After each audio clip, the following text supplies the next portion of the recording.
엄마, 저 배고파요. 5살 지우의 목소리는 작았습니다. 부엌 한쪽 구석에서 어머니 순자의 눈치를 살피며 말했죠. 또 아침에 먹었잖아. 순자는 고개도 돌리지 않았습니다. 부잣집에서 가져온 빨랫감을 삶느라 정신이 없었거든요. 지우는 입술을 꾹 깨물었습니다. 아침이라고 해봤자 물에 마른 보리밥 한 숟가락이 전부였어요. 그것도 오빠 재민이 자기 밥을 조금 덜어준 거였습니다. 1960년 전라남도 보성의 작은 마을. 한국 전쟁이 끝난 지 7년이 지났지만 사람들의 마음속 전쟁은 끝나지 않았습니다. 지훈의 집은 마을 끝자락에 있었어요. 낡은 초가집이었죠. 지붕은 여기저기 구멍이 나서 비가 오면 물이 샜습니다. 마당 한쪽에는 닭장이 있었고 뒤편엔 작은 텃밭이 있었어요. 지우야, 이리 와. 마당 한쪽에서 오빠 재민이 손짓했습니다. 15살이었던 재민은 이미 어른처럼 보였어요. 키도 크고 어깨도 넓었죠. 지우는 종종 걸음으로 달려갔습니다. 재민은 주머니에서 뭔가를 꺼냈어요. 엿 한 조각이었습니다. 오빠가 우유 배달하고 받은 거야. 너 먹어. 오빠는요? 난 배 안 고파. 어서 먹어. 단맛이 입안에 퍼졌습니다. 지우는 눈물이 날 것 같았어요. 세상에서 자기를 진짜 사랑하는 사람은 오빠뿐이었으니까요. 그때였습니다. 한지우. 어머니의 목소리가 날카롭게 울렸습니다. 지우는 화들짝 놀라 엿을 삼켰어요. 목에 걸려서 기침이 났습니다. 순자가 성큼성큼 다가왔습니다. 얼굴이 굳어 있었어요. 또 오빠한테 뭘 얻어먹었지? 계집애 주제에 부끄러운 줄도 모르고. 엄마, 제가 준 거예요. 재민이 동생 앞을 막아섰습니다. 하지만 순자는 아들의 말을 무시했어요. 넌 입 닥치고 있어. 매일 저애만 감싸면 어떡하니? 순자의 눈빛이 지우에게로 향했습니다. 차갑고 날카로웠죠. 내가 아들이었으면 우리 집안이 일어섰을 텐데. 그 말이었습니다. 지우는 어린 나이였지만 그 말의 무게를 알았어요.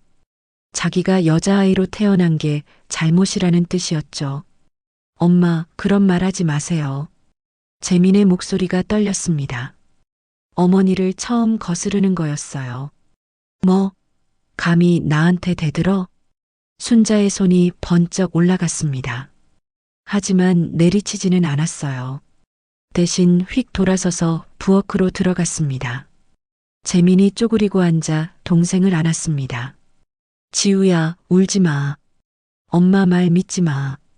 넌 실수가 아니야. 하지만 5살 지우의 가슴 속에는 이미 씨앗이 심어졌습니다. 나는 원치 않는 아이다라는 씨앗이요. 저녁이었습니다. 온 가족이 낮은 밥상 앞에 모였어요. 아버지 병수는 방구석 평상에 누워 있었습니다. 술 냄새가 진동했죠. 아빠, 진지 드세요. 재민이 조심스럽게 말했습니다.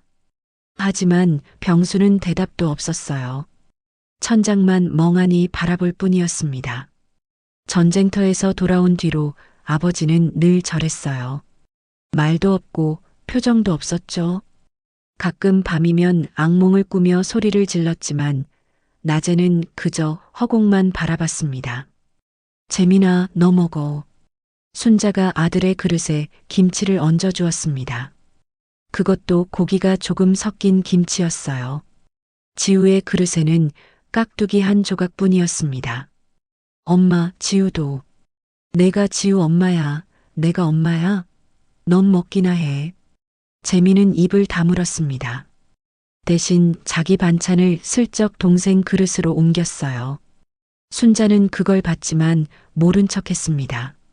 밥을 먹는 내내 지우는 숨소리도 내지 않으려고 애썼어요. 자기가 존재하지 않는 것처럼 행동하면 엄마가 화내지 않을 것 같았거든요. 그때 아버지 병수가 몸을 일으켰습니다. 천천히 상 앞으로 다가왔어요. 비틀거리는 걸음이었습니다. 아버지, 여기 앉으세요. 재민이 자리를 내주려 했습니다. 하지만 병수는 앉지 않았어요. 그냥 서서 가족들을 내려다봤습니다. 그리고 웃었습니다. 입꼬리가 삐딱하게 올라갔어요. 기분 나쁜 미소였습니다. 저게 웃는 건가? 재민이 나지막이 중얼거렸습니다. 병수는 지우를 물끄러미 보았어요. 그 눈빛에는 아무것도 없었습니다. 사랑도 연민도 아무것도요. 그리고 다시 방구석으로 돌아가 누웠습니다. 지우는 그 순간을 평생 잊을 수 없었어요. 아빠가 자기를 보며 웃던 그 이상한 표정을요. 나중에야 알았습니다. 아빠는 다른 사람의 고통을 보며 위안을 얻는 사람이었다는 걸요. 1963년 여름이었습니다. 지우는 8살이 되어 있었어요. 초등학교에 다니기 시작했죠. 학교는 마을 한가운데 있었습니다. 교실 하나에 여러 학년이 섞여 공부했어요. 선생님은 한 분뿐이었습니다. 지우는 공부를 좋아했어요. 특히 글 읽는 시간이 좋았죠. 책 속 세상에서는 아무도 자기를 계집애라고 부르지 않았으니까요. 지우야, 이거 읽어볼래? 선생님이 그림책 한 권을 건넸습니다. 지우는 눈이 반짝였어요. 하지만 책을 받자마자 망설였습니다. 선생님, 집에 가져가도 돼요? 그럼, 다 읽고 돌려주면 돼. 집으로 돌아가는 길, 지우는 책을 품에 꼭 안았습니다. 보물을 얻은 기분이었어요. 하지만 집에 도착하자마자 순자가 책을 빼앗았습니다. 이게 뭐야? 학교 책이에요. 선생님이 빌려주셨어요. 책? 계집애가 무슨 책을 읽어? 그럴 시간에 밭이나 매. 순자는 책을 마루 위에 내던졌습니다. 지우의 가슴이 철렁 내려앉았어요. 엄마, 돌려줘야 해요. 학교 책이라고요. 시끄러워. 너 공부해서 뭐 될 건데? 어차피 시집이나 갈 거면서. 그날 밤 지우는 몰래 책을 주워서 이불 속에 숨겼습니다. 촛불을 켜고 글자를 따라 읽었어요. 눈물이 흘렀지만 닦지 않았습니다. 나도 책 속 주인공처럼 될 수 있을까? 행복한 사람이 될 수 있을까? 하지만 현실은 달랐습니다. 같은 해 가을, 끔찍한 일이 일어났습니다. 어머니 순자가 셋째를 임신했던 거예요. 이번엔 아들이야. 틀림없어. 순자는 확신에 차 있었습니다. 무당까지 불러 구술했어요. 분명 아드님입니다. 태몽이 그러했습니다. 마을 사람들도 축하했습니다. 재민도 기뻐했어요. 하지만 지우는 불안했습니다. 정말 남동생이 태어나면 나는 더 필요 없어지는 거겠지? 그리고 석 달 뒤였습니다. 순자가 밭에서 일하다 쓰러졌어요. 피가 흘렀습니다. 유산이었습니다. 아들이었어. 아들이었다고. 병원에서 돌아온 순자는 하염없이 울었습니다. 그리고 다음 날부터 지우를 바라보는 눈빛이 완전히 달라졌어요. 내가 저주를 가져왔어. 내가 아들의 기운을 빼앗아 간 거야. 엄마 아니에요. 전 아무것도. 입 닥쳐. 순자의 손이 지우의 뺨을 후려쳤습니다. 처음 있는 일이었어요. 지우는 바닥에 주저앉았습니다. 귀에서 웅웅 소리가 났어요. 엄마, 왜 그래요? 재민이 달려왔습니다. 어머니와 동생 사이를 막아섰죠. 비켜, 재민아. 저 애 때문에 우리 집안이 망하는 거야. 무슨 말씀을 그렇게 하세요? 지우가 뭘 잘못했어요? 내가 뭘 알아? 넌 아들이잖아. 넌 몰라. 순자는 미친 듯이 소리를 질렀습니다. 그날 밤 재민은 지우를 업고 뒷산으로 올라갔어요. 대나무 숲 사이에 앉아서 한참을 아무 말도 하지 않았습니다. 지우야. 응. 오빠가 약속할게. 크면 꼭 너 데리러 올게. 재민의 목소리가 떨렸습니다. 어디로요? 서울. 서울 가면 일자리도 많고 공부도 할 수 있대. 거기 가서 돈 벌고 꼭 데리러 올게. 오빠, 나 버리지 마. 절대 안 버려. 약속해. 두 남매는 그렇게 밤하늘 별을 보며 앉아 있었습니다. 그게 지우에게 남은 유일한 희망이었어요. 아버지 병수는 구석에서 그 모든 걸 지켜봤습니다. 아내가 딸을 때리는 것도, 아들이 동생을 감싸는 것도요. 그리고 희미하게 웃었습니다. 그에게 이 모든 건 하나의 구경거리였습니다. 전쟁터에서 겪은 지옥보다야 낫다고 그렇게 스스로를 위로하며 살았던 거예요. 지우는 그날 밤 깨달았습니다. 이 집에서 자기를 지켜줄 사람은 오빠 재민뿐이라는 걸요.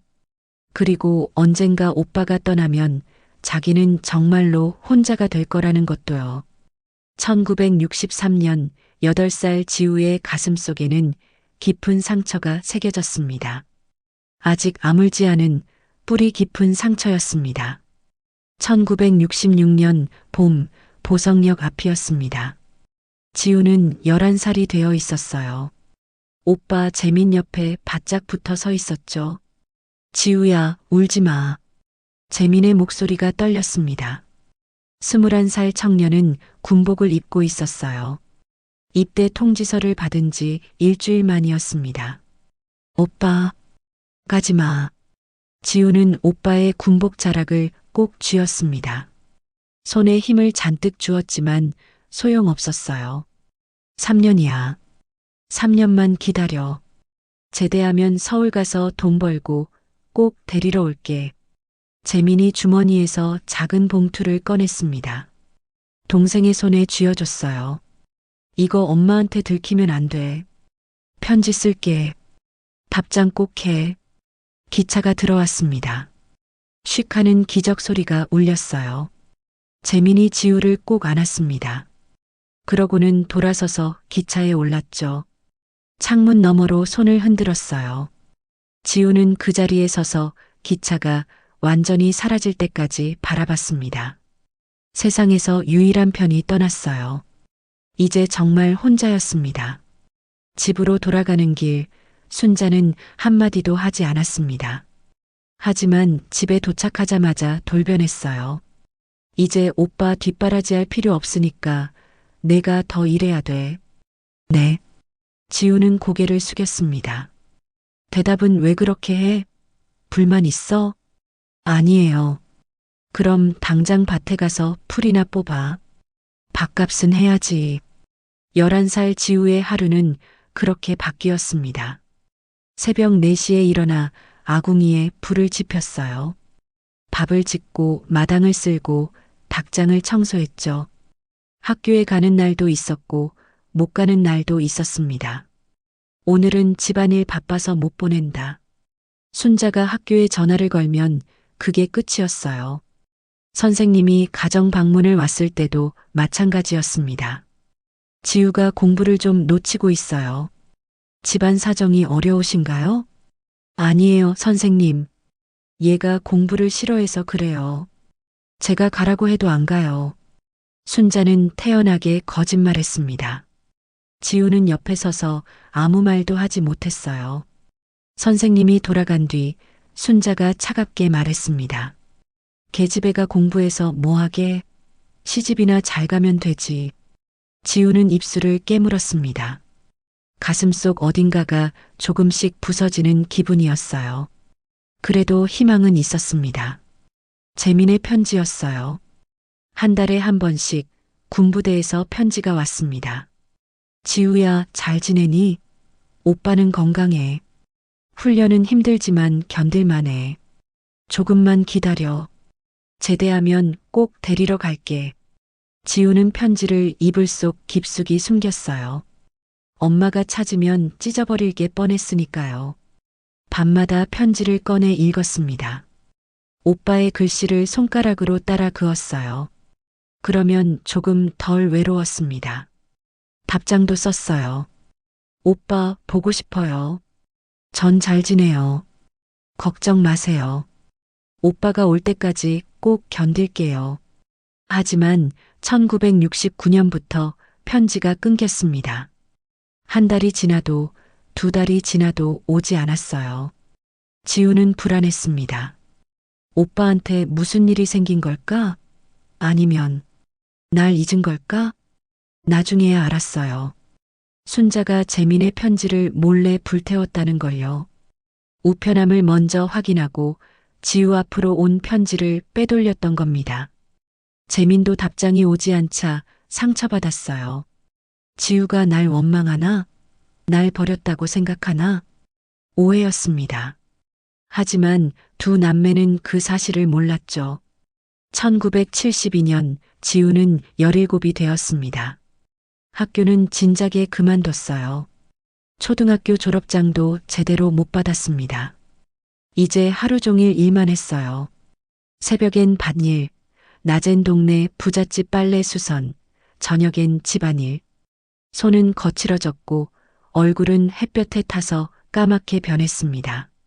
그런데 이상한 일이 생겼어요. 바느질이 점점 늘어난 거예요. 처음엔 어머니를 도와 단순히 옷을 깁는 일만 했습니다. 하지만 점점 더 정교한 작업을 맡게 됐어요. 자수도 배웠습니다. 어머니가 부잣집 한복에 술을 놓는 걸 옆에서 지켜봤거든요. 손재주 하나는 있네. 순자도 인정할 수밖에 없었습니다. 지우의 손끝에서 꽃이 피어났어요. 연꽃, 모란, 국화가 천위에 살아났죠. 마을에서 소문이 났습니다. 한신의 딸에 바느질 솜씨가 예사롭지 않더라.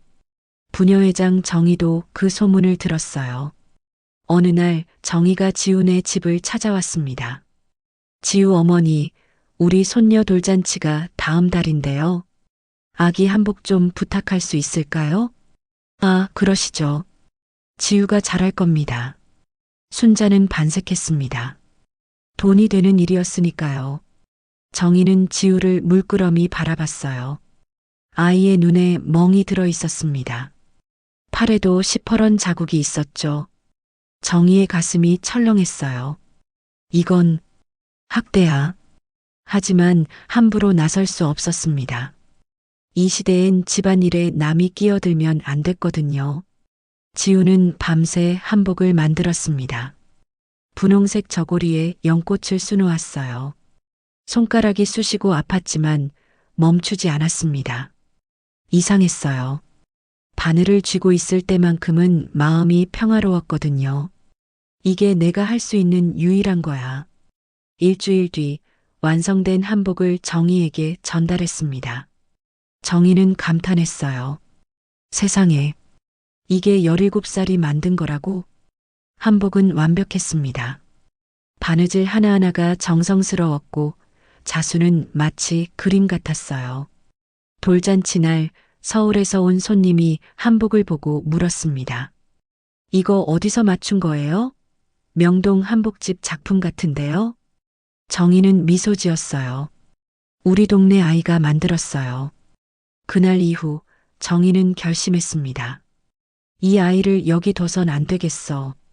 며칠 후 정희가 지우를 조용히 불렀습니다. 지우야, 너 서울 가고 싶니? 지우의 눈이 커졌어요. 서울이요? 응. 내 조카가 강남에서 한복집을 해. 거기서 일하면서 기술도 배우고 돈도 벌 수 있어. 가슴이 쿵쾅거렸습니다. 서울. 오빠가 있는 곳. 오빠가 가겠다던 그곳. 저 같은 애도 갈 수 있나요? 왜 못 가겠어? 내 실력이면 충분해. 눈물이 핑 돌았습니다. 하지만 동시에 두려웠어요. 엄마가 허락할 리 없어. 그리고 만약 서울에 가도 엄마가 찾으러 오면 어떡하지? 정희는 지우의 두려움을 읽었어요. 생각해봐. 2주 안에 대답해줘. 하지만 지우야. 정희가 지우의 손을 꼭 잡았습니다. 인생은 한 번뿐이야. 여기 남으면 넌 평생 이렇게 살게 될 거야. 그날 밤 지우는 잠을 이룰 수 없었습니다. 머릿속이 복잡했어요. 가고 싶었어요. 도망치고 싶었습니다. 하지만 무서웠어요. 그런데 운명은 기다려주지 않았습니다. 다음 날 저녁이었어요. 지우가 이불 속에 숨겨둔 천 조각들을 순자가 발견했습니다. 알록달록한 자투리 천이었어요. 손님들이 버린 것들을 몰래 모아둔 거였죠. 이게 뭐야? 순자의 목소리가 날카로웠습니다. 천 조각이에요. 손님들이 버린 거 훔쳤구나? 도둑질했어? 아니에요. 버리는 거라고요. 거짓말하지 마. 이걸로 뭐 하려고 했어? 순자가 천 조각들을 마구 찢기 시작했습니다. 지우가 며칠 밤을 새워 수놓은 것들도 있었어요. 엄마 안 돼요. 그건 제 꿈이에요. 꿈? 계집애 주제에 무슨 꿈? 찢어진 천이 바닥에 흩어졌습니다. 지우는 무릎을 꿇고 조각들을 주었어요. 눈물이 뚝뚝 떨어졌습니다. 그 순간이었습니다. 제 안에서 뭔가가 툭 하고 끊어졌어요. 충분해요. 지우가 일어서며 말했습니다. 목소리가 떨렸지만 단호했어요. 뭐라고? 이제 충분하다고요. 전 여기서 못 살아요. 순자의 얼굴이 일그러졌습니다. 감히 나한테 대들어? 너 어디 가서 살 건데? 서울이요. 정희 선생님이 일자리 주신대요. 전 거기 갈 거예요. 순자는 비웃었습니다. 서울? 너 혼자? 일주일도 못 버틸 거야. 그래도 갈 거예요. 지우는 돌아서서 방으로 들어갔습니다. 떨리는 손으로 작은 보따리를 쌌어요. 옷 몇 벌, 재민의 편지, 그리고 찢어지지 않고 남은 자수 조각 하나. 다음 날 새벽 지우는 집을 나왔습니다. 뒤도 돌아보지 않았어요. 정희가 마을 입구에서 기다리고 있었습니다. 잘 결심했어, 지우야. 버스가 왔습니다. 지우는 버스에 올랐어요. 창밖으로 보이는 마을이 점점 작아졌습니다. 17회 동안 갇혀 살았던 감옥이 멀어졌어요. 가슴이 두근거렸습니다. 두려웠지만 동시에 자유로웠어요. 오빠, 내가 먼저 서울에 갔어. 이제 우리 다시 만날 수 있을까? 1972년 5월 15일. 지우의 새로운 인생이 시작되었습니다. 서울 강남 명화당 한복집. 지우는 작은 방문을 열고 안으로 들어갔습니다. 세평 남짓한 공간이었어요. 창문 하나, 작은 책상 하나, 이불 한 채가 전부였죠. 하지만 지우의 눈에는 궁전처럼 보였습니다.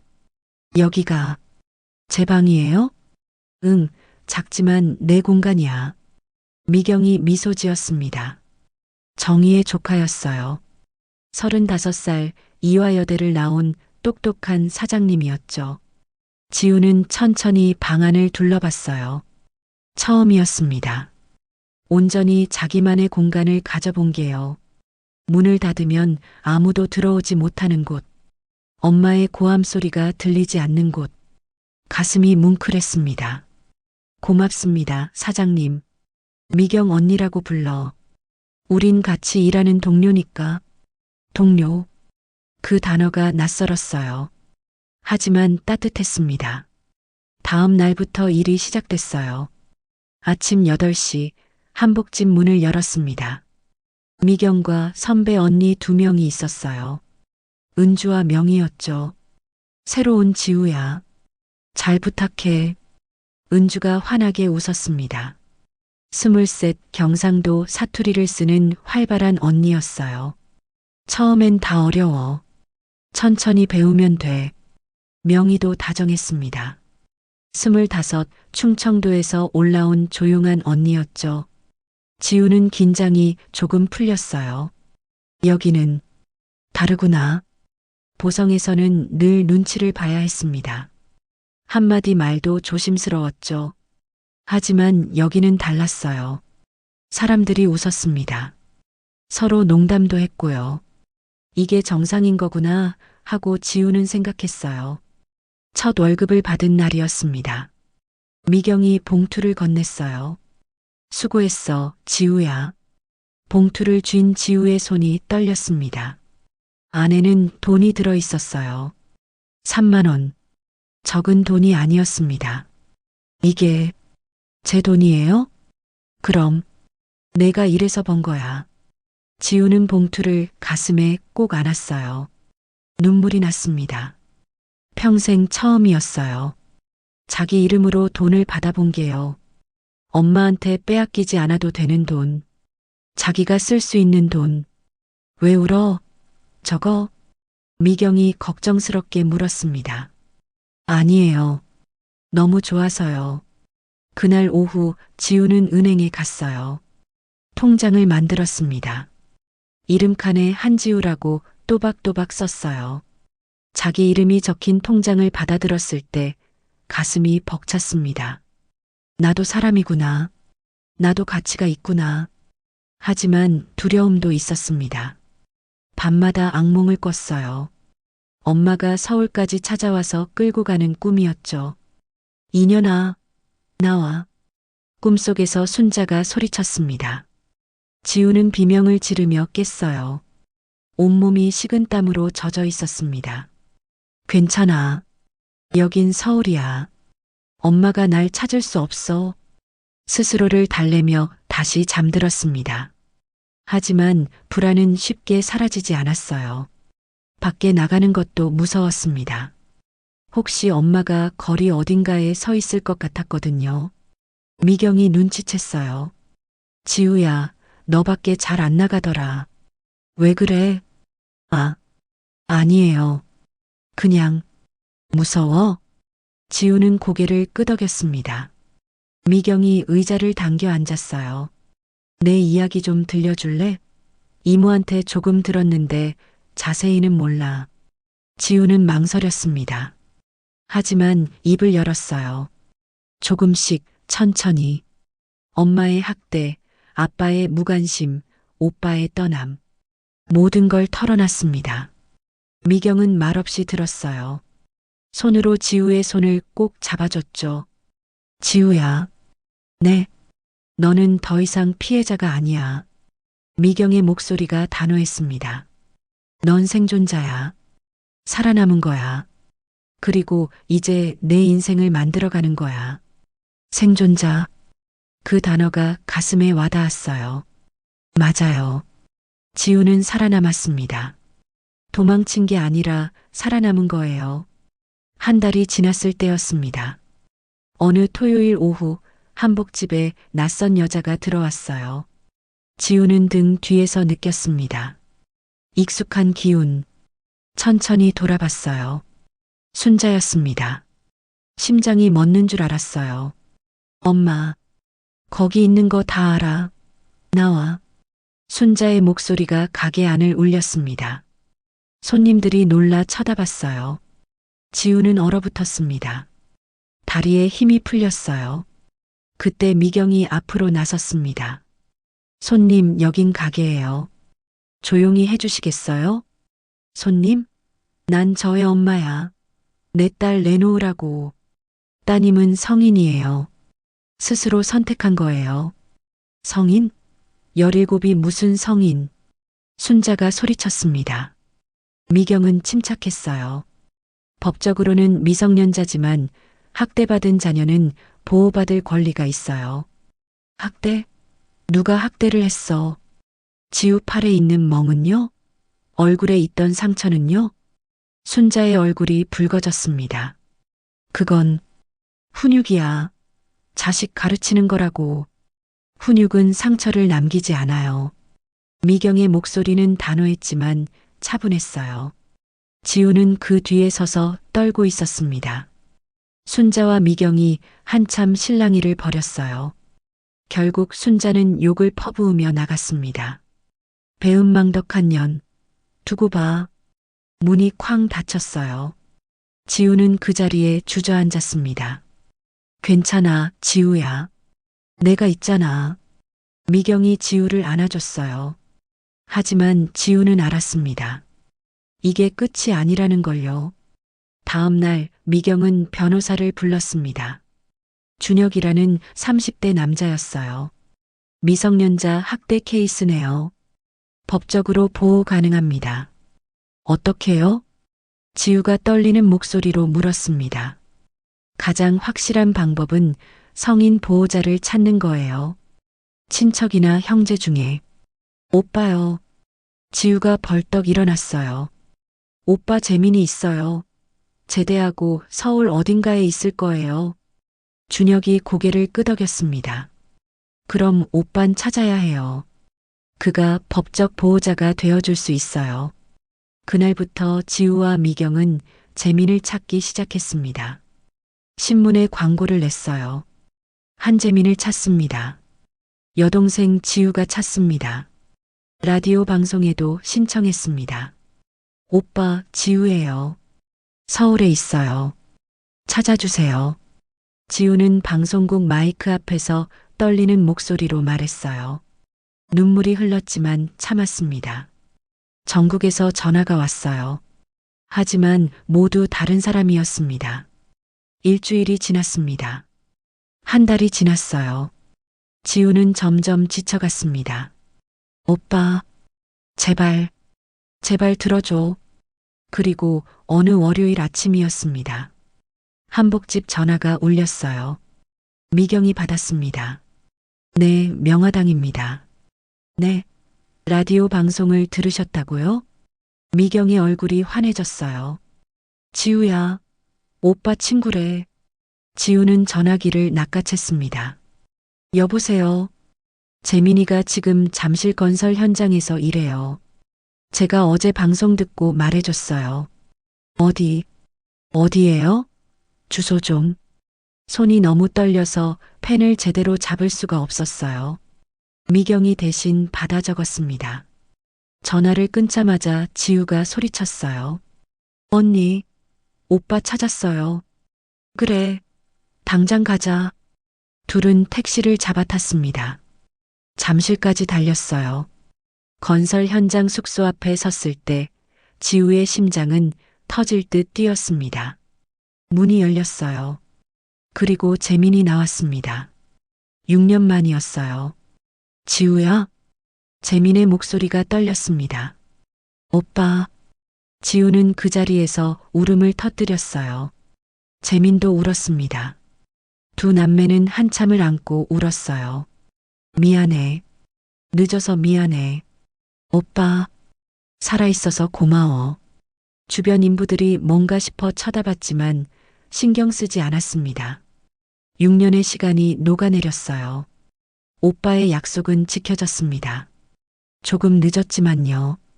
하지만 이제 지우는 혼자가 아니었어요. 다시 시작할 수 있었습니다. 진짜 자유를 향해서요. 1973년 가을 서울가정법원. 지우는 딱딱한 의자에 앉아 있었습니다. 옆에는 재민과 준혁 변호사가 있었어요. 건너편에는 순자가 앉아 있었죠.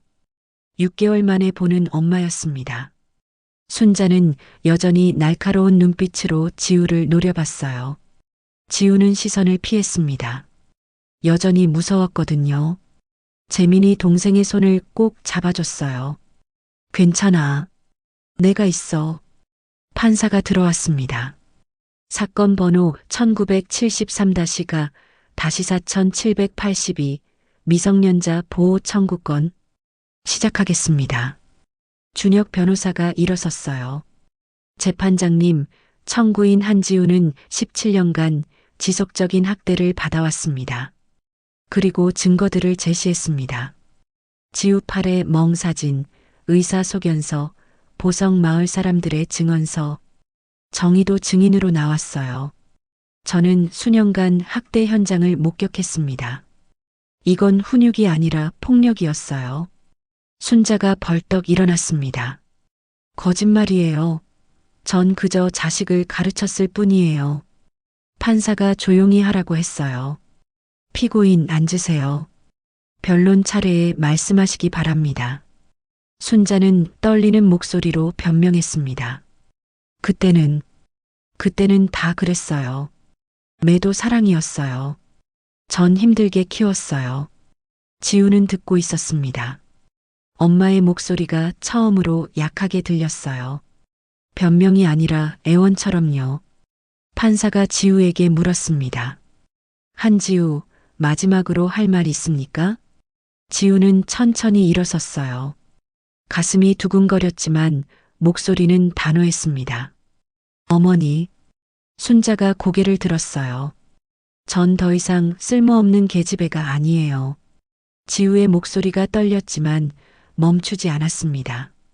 제 손으로 아름다운 걸 만들어요. 제 힘으로 돈을 벌어요.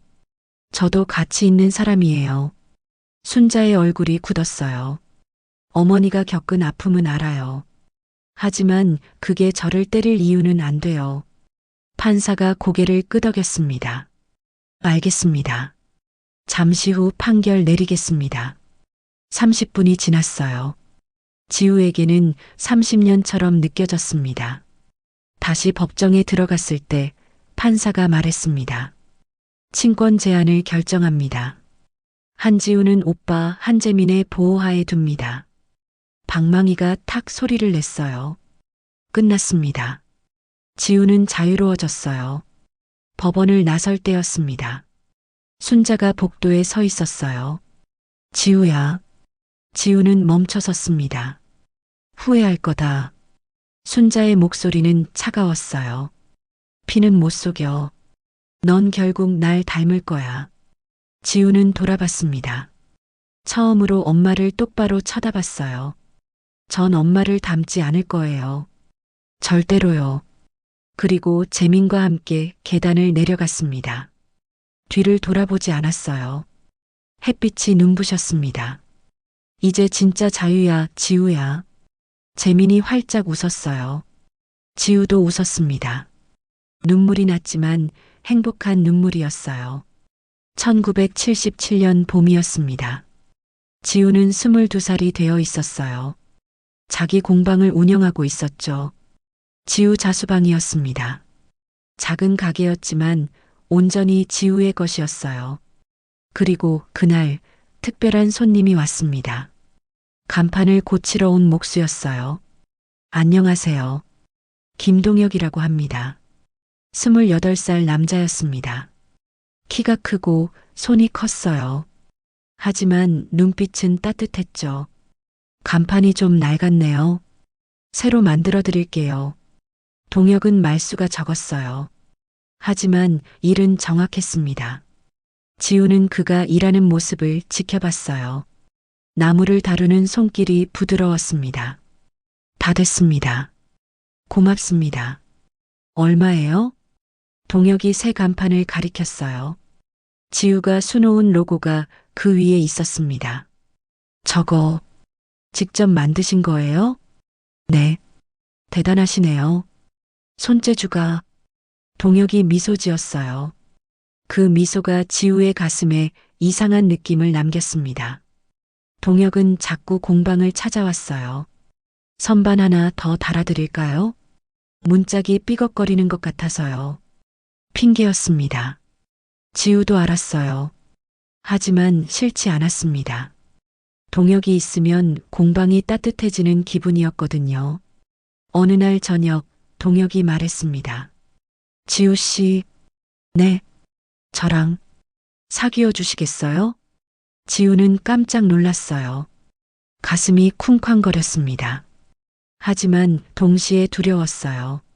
저는 상처가 많아요. 알아요. 제가 사랑받을 자격이 있을까요? 동혁이 지우의 손을 조심스럽게 잡았습니다. 자격은 원래 있는 거예요. 태어날 때부터요. 지우의 눈에서 눈물이 흘렀어요. 전 가족한테 사랑받아 본 적이 없어요. 오빠 말고는요. 그럼 이제 사랑받아 보는 거예요. 저한테요. 동혁의 목소리는 단단했습니다. 지우는 고개를 끄덕였어요. 네. 작은 대답이었지만 큰 용기였습니다. 1979년 5월이었습니다. 병원 침대에 누운 지우가 아기를 안았어요. 작고 빨간 얼굴의 아기였습니다. 딸이에요. 간호사가 웃으며 말했습니다. 지우는 떨렸어요. 딸, 또 하나의 계집애. 엄마처럼 될까봐 무서웠습니다. 지우야, 괜찮아? 동혁이 걱정스럽게 물었어요. 나 엄마처럼 되면 어떡해? 안 돼. 절대 안 돼. 동혁이 아내의 손을 꼭 잡았습니다. 당신은 당신 엄마가 아니야. 당신은 지우야. 지우는 아기를 내려다봤어요. 작은 입, 작은 손. 그 순간 무언가 터졌습니다. 사랑이었어요. 엄청난 사랑이 가슴을 가득 채웠습니다. 서연아. 지우가 속삭였어요. 너는 사랑받기 위해 태어났어. 엄마는 절대 너를 아프게 하지 않을 거야. 눈물이 뚝뚝 떨어졌습니다. 하지만 행복한 눈물이었어요. 재민이 병문안을 왔습니다. 우리 조카 봐라. 진짜 예쁘다. 오빠 나 잘할 수 있을까? 당연하지. 넌 이미 충분히 강해. 지우는 딸을 꼭 안았습니다. 악순환은 여기서 끝이야. 서연아, 너는 다르게 잘할 거야. 1988년 가을이었습니다. 전화 한 통이 왔어요. 지우야, 어머니가 돌아가셨어. 보성에서 걸려온 전화였습니다. 지우는 조용히 수화기를 내려놓았어요. 감정이 복잡했습니다. 슬픔도 안도도 뭔가 모를 공허함도 있었어요. 장례식 갈 거야? 동혁이 물었습니다. 가야 할 것 같아. 보성으로 향하는 차 안에서 지우는 창밖을 바라봤어요. 15년 만이었습니다. 장례식장에 도착했을 때 정희가 기다리고 있었어요. 지우야 왔구나. 선생님. 두 사람은 포옹했습니다. 빈소에 들어갔어요. 영정사진 속 순자는 여전히 굳은 표정이었습니다. 지우는 절을 했어요. 그리고 조용히 말했습니다. 어머니, 전 어머니를 용서해요. 목소리가 떨렸습니다. 용서는 어머니를 위한 게 아니에요. 저를 위한 거예요. 재민이 옆에서 지켜봤어요.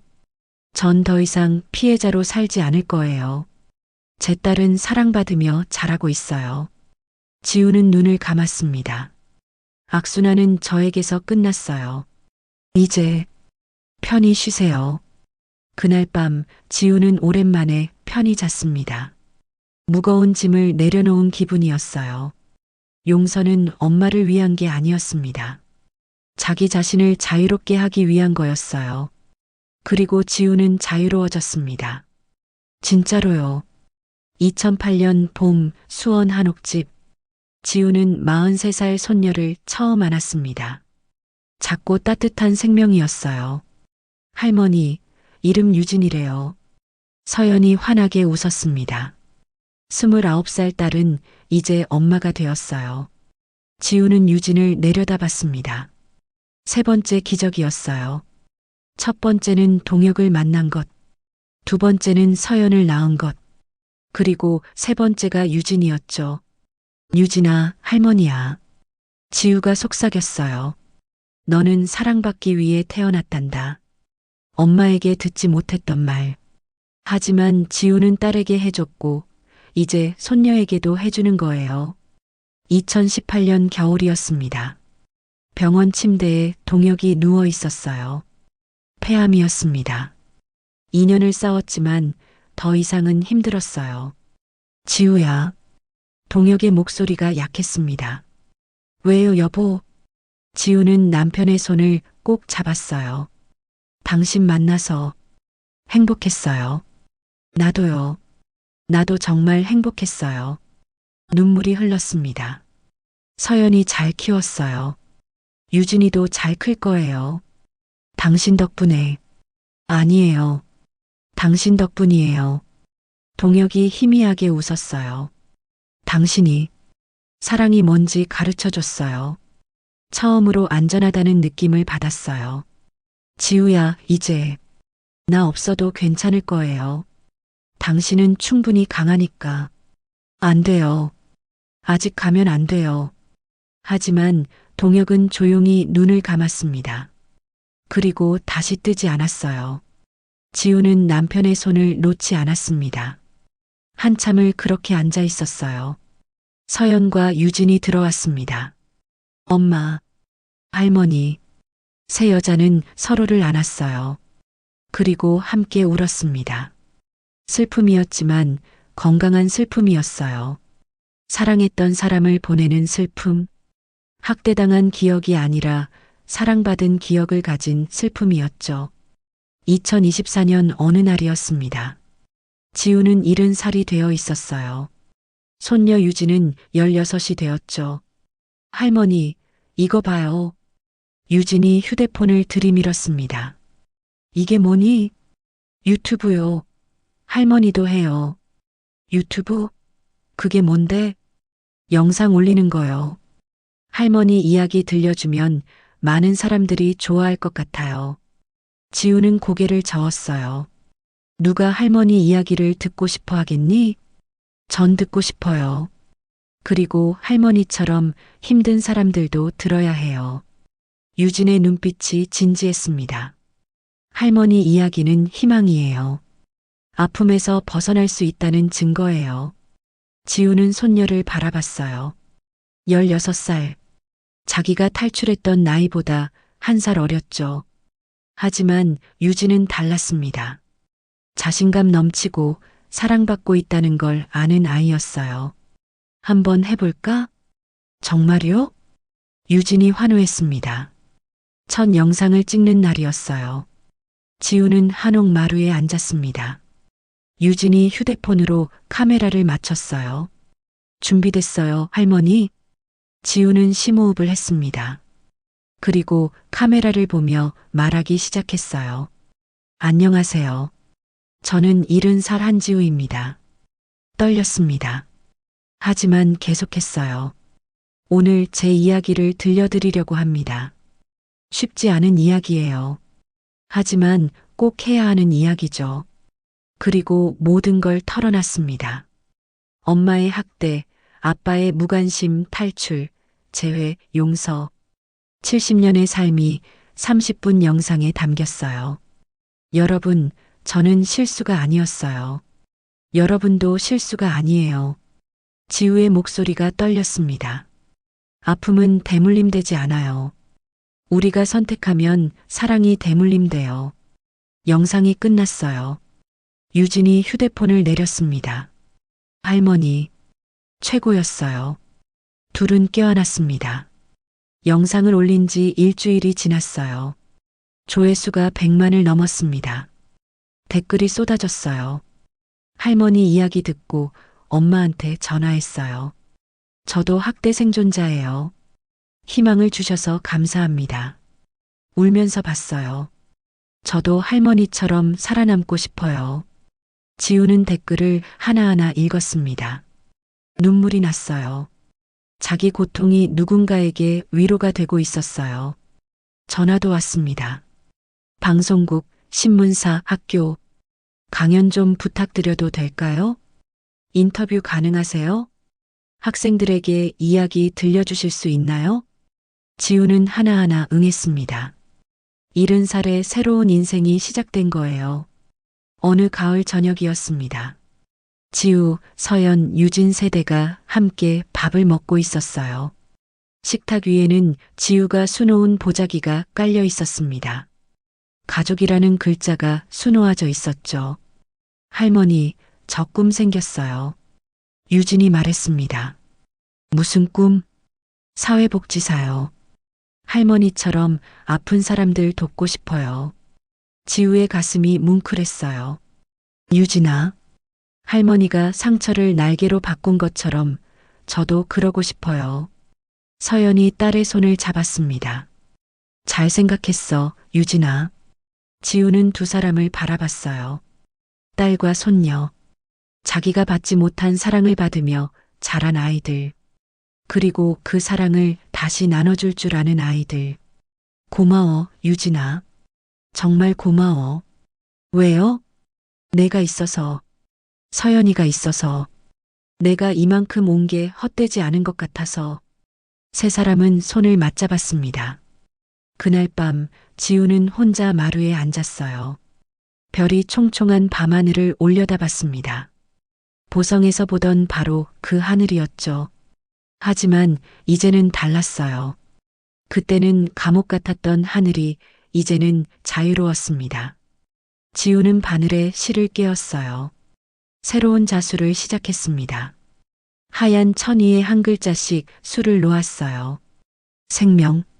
그 글자를 완성하며 지우는 미소 지었습니다. 나는 실수가 아니었어. 밤바람이 불어왔어요. 따뜻했습니다. 나는 한지우. 생존자이자 어머니이자 할머니. 별빛이 반짝였습니다. 내 상처는 날개가 됐어. 지우는 천천히 일어섰어요. 방으로 들어가기 전 한 번 더 하늘을 올려다봤습니다. 그리고 이제 누군가의 희망이 됐어. 문을 닫았습니다. 따뜻한 집 안으로 들어갔어요. 딸과 손녀가 기다리는 곳으로, 사랑이 있는 곳으로.